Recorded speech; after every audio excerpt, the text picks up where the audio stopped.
išmiegojom. Ir dabar dar vieną naktį viešbutį išmiegosim.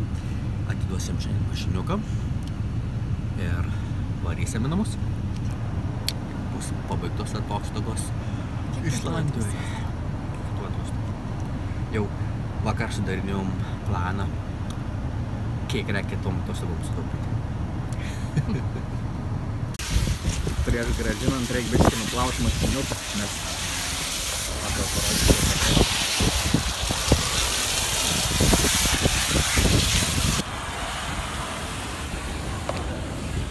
Ir Evelina bus plovėja.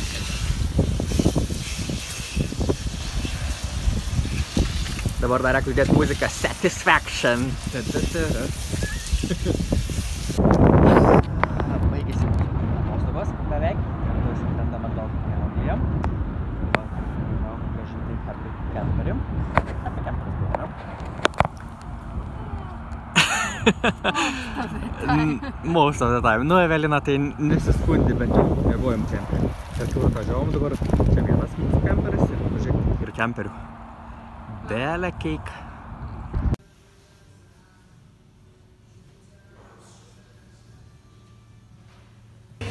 Atėjom pavalgyti krepių ir sėdam prie damos toliau. Mes padarysim mašinas siuvimą. Yra linguojamas arklys. Ten yra ledai.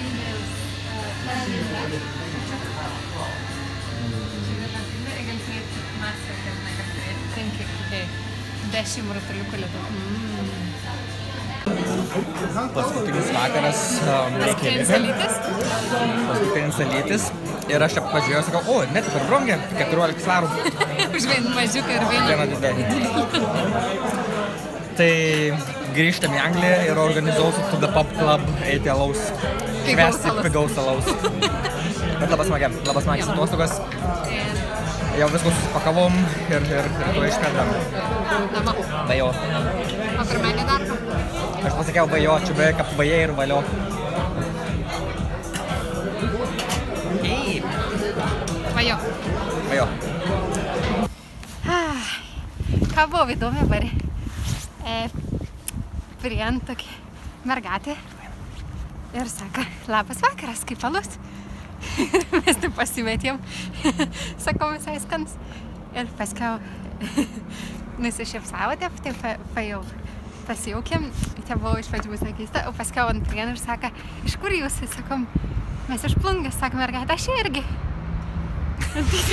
Tai galvojom, tai va dėl ko mumis suprat, kon mašnekam. Žemaitiško, nes prieš tai nesuprat mergaitė, kon šnekam, nesuprat, kad žemaičiai.